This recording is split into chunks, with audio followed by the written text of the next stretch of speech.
this is Jared, and today we're going to be talking about my top 10 favorite Christmas carols of all time. It's going to be awesome, so let's get to it. All right, this one's a winner. We're geared up, ready to go. One of my favorite things about Christmas is the wealth of music for the season. It's really hard to decide what the best pieces are, either for worship or for caroling or whatever you're doing. So I went ahead and compiled my top 10 favorite list. First is probably one that most of you might not think of right away. It's God Rest Ye Merry Gentlemen. I like this carol because of the really cool Old English phrases that are used in there. But I think it has one of the most misunderstood titles of all hymnody. In this case, it's the word rest that's usually misunderstood. God rest ye merry gentlemen, that nothing you dismay. Remember Christ our Savior was born on Christmas Day, to save us all from Satan's power when we were gone astray. Oh, tidings of comfort and joy, comfort and joy. Oh, tidings of comfort and joy. The word rest has taken on some new meaning to the modern audience. Usually when we think of the word rest, we think to sleep. And so you might get the impression that this song is about calming down some kind of raucous party or something, some gentlemen who are getting out of hand, right? God rest you, make you tired, merry gentlemen. But that's not the case. Originally, the word rest meant to keep. God keep you, merry gentlemen. Now that means something totally different than what some people think it means today. Part of this misunderstanding is amplified by the fact that some people misplace the comma. God rest ye, comma, merry gentlemen. Wrong, wrong. It should be God rest ye merry, comma, gentlemen. God keep you merry, comma, gentlemen. That's how it should read. The second one on my list is In the Bleak Midwinter. This carol has what I believe to be the most poetic imagery in the text. And the composer painted this picture of a desolate winter landscape perfectly. It's so beautiful. In the bleak midwinter, frosty wind made moan. Earth stood hard as iron, water like a stone. This serves as a contrast to the light of the world in the form of a baby, Jesus Christ. Although not potentially historically accurate, Jesus wasn't born in winter. I think we know that. It's a really nice text. And the whole setting was so darn near perfect, it remains practically unchanged nearly 100 years later. In the Bleak Midwinter is easily tied for first place on my list with God Rest You Merry Gentlemen. The third is Joy to the World. Joy to the world, the Lord is come. Let earth receive her King. This classic tune would likely appear on anyone's list. It's high energy, it's joyous, and it's pretty easy to sing. So why wouldn't you put it on your list? One of my favorite things about this carol is that it has an almost universal ability to adapt to almost any style of music. I've heard it sound just as good as a bluegrass song or as a dubstep mix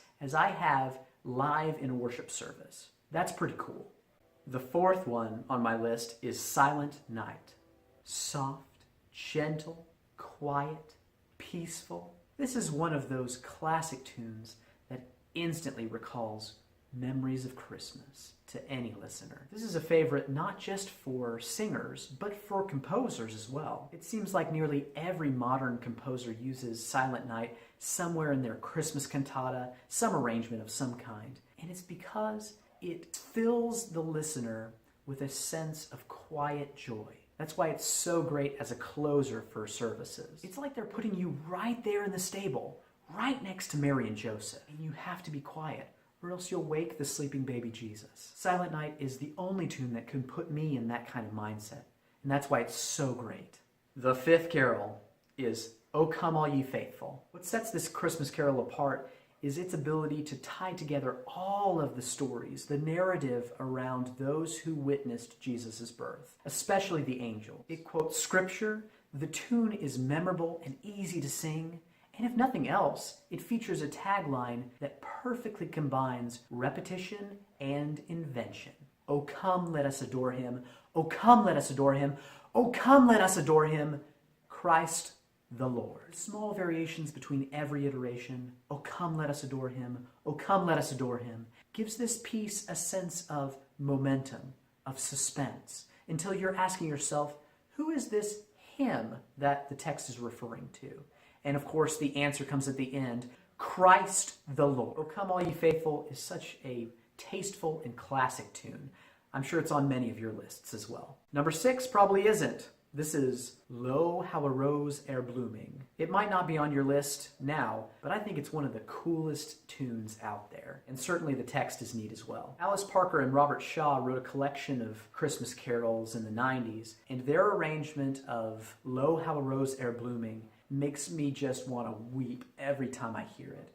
Oh, it's so pretty. On the choir side, it has some really cool harmonic things that are going on, some really complex rhythms, so it's cool to sing and it's fun to learn. And that's something that you really want to look for when you're looking for an arrangement. The German carol has a really cool history. It has a harmonization by Praetorius. It has, in the text, both Old and New Testament scripture references, but it's easy to digest as a reader. It's got a really cool melody. I just think this is a really underrated carol, and I'm glad it made my list. Number 6, "Lo, How a Rose Ere Blooming." Number 7, this is another underrated carol if you ask me, and it's "The Boar's Head." Usually regarded as a men's chorus piece, it's pretty raucous, it's loud, it's boisterous, but I imagine many of you haven't heard this song before, which makes sense if the only place you ever hear carols is in the church. It's a secular piece. There are so many secular tunes and carols that are traditional,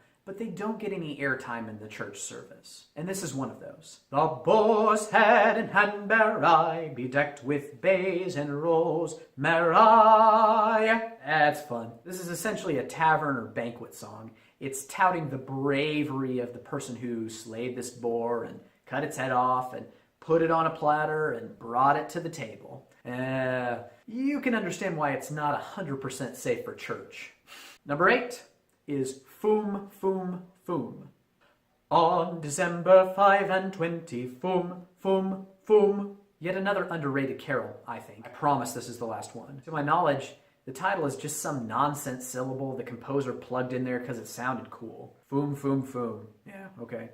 It's not even that unique as far as nonsense syllables go. They had "Phoom Phoom Phoom," we had "ooh" and "ah." It's essentially the same thing. There's plenty of pieces out there with those nonsense syllables. It's nice to remember every once in a while that there really isn't anything new under the sun. They were doing then what we do now with our music. This carol is rhythmic and fun, and if I'm being honest, it's the only reason I know what day Christmas is on, because it's in the text. And I wish my anniversary had a song like that. Number 9, O Come, Emmanuel." This is also one of my all-time favorite Christmas carols, right up there with "In the Bleak Midwinter." Now, some of you sticklers are going to say, "O Come, Emmanuel" is really more of an Advent tune. All right, whatever, I get you. We don't care about that right now. For our purposes, we'll just call it Christmas Carol, even though it's not technically part of the rep for Christmastide. This classic is one of my favorites for many reasons, one of which is because of the unique key it's in. You'll notice that it's the only true minor piece that's on this list. "Phoom Phoom Phoom," I guess, is kind of minor, but it's really just modal. This minor sound is used to portray the sense of longing, the expectation of the Christ child. It's something that other pieces like "O Come Thou Long Expected Jesus" just don't get right, in my opinion. As a result, this carol stands out among all those happy major key songs, and I'm very grateful for that. O come, Emmanuel, and ransom captive Israel. This is the kind of music and text that possibly inspired so many great spirituals. It uses this imagery of bondage, of captivity, but it also marries this with a sense of expectation, this looking forward to a promise, the promise of salvation.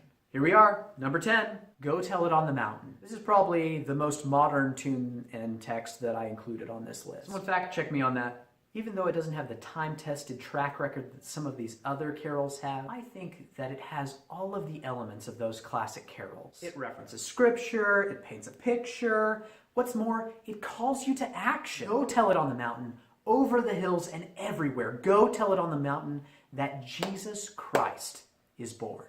Several of the songs I talked about before are quiet and introspective. They put you right there in the stable. They put you right next to the manger. They ask you to act as if you're one of the few who bear witness to the birth of the Christ child. And that's a beautiful thing. They hold you in that moment.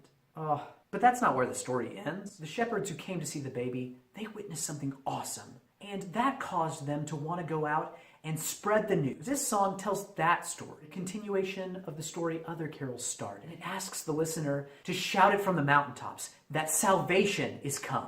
Well, that's my top 10 favorite carols list. I wonder what's on your list. Let us know in the comments below. If you liked what I had to say, please hit the like button on this video. And as always, consider subscribing to my channel for more stuff just like this. I hope you have a great and Merry Christmas. Go in peace.